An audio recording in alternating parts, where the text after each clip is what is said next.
പാറിപ്പോകുന്ന ചെങ്കടിയൊക്കെ കരത്തിനകത്തേന്തി ഇംഗിലാ സിന്താവ വിളിച്ച് നടന്നയാളാണ് എൻ്റെ അപ്പൻ എന്ന് പറയുന്നത്. രാഷ്ട്രീയ പാർട്ടികളുടെ പിൻബലം തനിക്കുണ്ട്. ആകയാൽ തനിക്കുറപ്പാണ് താനെന്ന് പറയുന്ന മനുഷ്യനെ രൂപാന്തരപ്പെടുത്താൻ ലോകത്തിലെ ഒന്നിനും കഴിയില്ല. എൻ്റെ മുന്നേ പ്രിയപ്പെട്ടവരെ, എൻ്റെ അത്രയും ഹൈറ്റ് ഉണ്ട്, എന്നെക്കാൾ ഇച്ചിരി കൂടെ വണ്ണമുണ്ട്. നെഞ്ചുമിരിച്ച് പുറത്തോട്ടിറങ്ങി നാരട അവിടെ എന്ന് ചോദിച്ചാൽ അന്നത്തെ കാലത്ത് ആരും ഒന്നും മിണ്ടത്തില്ല. അങ്ങനെ നടന്നുകൊണ്ടിരിക്കുന്ന ഒരു മനുഷ്യൻ, ആ മനുഷ്യന് സ്തോത്രം കൊട്ടാരക്കൊരു ബാറുണ്ട് വെച്ചാൽ ആ ബാറിൻ്റെ പേര് ആകാശം എന്നാണ്.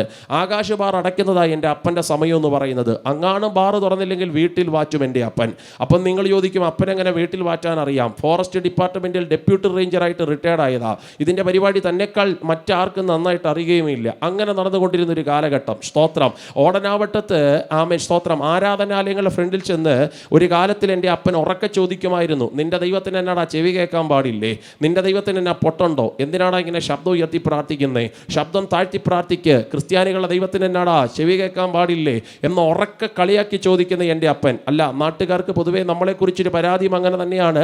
നമുക്ക് ഇച്ചിരി ശബ്ദം കൂടുതലുള്ളതാണ്. സ്തോത്രം. വീട്ടിലുമുണ്ട്, സഭയിലുമുണ്ട്. അതൊഴിച്ചാൽ പിന്നെ നമ്മൾ പാവത്തങ്ങളാ. ഒരു സ്തോത്രം പറഞ്ഞാട്ടെ. സ്തോത്രം. അപ്പോൾ എൻ്റെ അപ്പൻ ഉറക്കെ ചോദിക്കുമായിരുന്നു, അല്ലേ? കഴിഞ്ഞ ദിവസം ജോൺ ബ്രിട്ടാസും പറഞ്ഞായിരുന്നു പെന്തക്കോസുകാർക്ക് ഇച്ചിരി ശബ്ദം കൂടുതലാണെന്ന്. പുള്ളിയും കൂടെ പറഞ്ഞപ്പോൾ എനിക്കങ്ങ് സങ്കടം തോന്നി. അച്ഛാ സ്തോത്രം. ഈ അങ്ങാണ്ട് ഒരു അമ്മച്ചി മിക്സി എടുത്ത് ഇങ്ങനെ തൊഴുകയോടെ ചോദിച്ചെന്ന്, ശബ്ദം ഉണ്ടാക്കാതെ മാവ് നരച്ച് തരാമോ എന്ന്. അപ്പം മിക്സി ഇങ്ങനെ തിരിച്ച് തൊഴുകയോടെ പറഞ്ഞെന്ന്, നല്ലോണം മാവ് അരച്ച് കിട്ടണമെങ്കിൽ ഇച്ചിരി ശബ്ദമൊക്കെ ഉണ്ടാക്കുമെന്ന്. സ്തോത്രം. എൻ്റെ മുന്നേ പ്രിയപ്പെട്ടവരെ, അങ്ങാണ്ടൊരു ഫുട്ബോൾ കളി ഏതോ രാജ്യത്തിനകത്ത് നടന്നപ്പോൾ ഓടനാവട്ടത്തിരുന്ന് 8ാം ക്ലാസ്സിൽ പഠിക്കുന്ന ഞങ്ങളുടെ ഒരു കൊച്ചു ചെറുക്കൻ ഈ ഗോളടിക്കുന്ന സമയത്തിയപ്പോൾ അവൻ ചാടിയങ്ങ് എഴുന്നേറ്റു. എന്നിട്ട് അവൻ്റെ ഫ്രണ്ടിലിരിക്കുന്ന മിച്ചറും തട്ടിത്തെറിപ്പിച്ച് അവൻ കാലൊക്കെ എടുത്ത് വീശിയടിക്കാൻ തുടങ്ങി.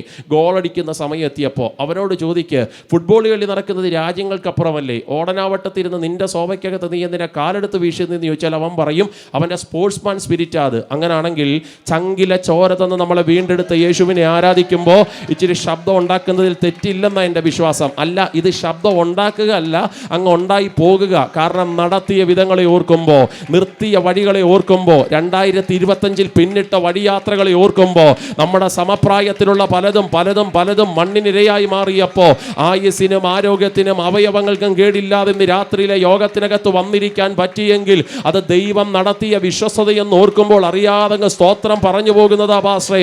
ഇന്ന് രാത്രിയിൽ ആരാധിച്ചു കൊണ്ടിരിക്കുന്ന ദൈവമക്കളോട് എൻ്റെ ചോദ്യം, കഴിച്ച ആഹാരത്തിൻ്റെ ശക്തിയാണോ? എടുത്ത മെഡിസിൻ്റെ പ്രാപ്തിയാണോ? നോക്കിയ ഡോക്ടർമാരുടെ കഴിവാണോ? ഇന്ന് രാത്രി അല്ലെന്ന് പറയുന്നവർ ആത്മാവിൽ പറഞ്ഞാട്ടെ. കഴിച്ച ആഹാരത്തിൻ്റെ ശക്തിയുമല്ല, എടുത്ത മെഡിസിൻ്റെ പ്രാപ്തിയുമല്ല, നോക്കിയ ഡോക്ടർമാരുടെ കഴിവുമല്ല, അവൻ നടത്തിയ വിധങ്ങളെ ഓർക്കുമ്പോൾ ഹല്ലേലൂയ, നന്ദിയോടെ ദൈവത്തിന് സ്തോത്രം ചൊല്ലുന്നു.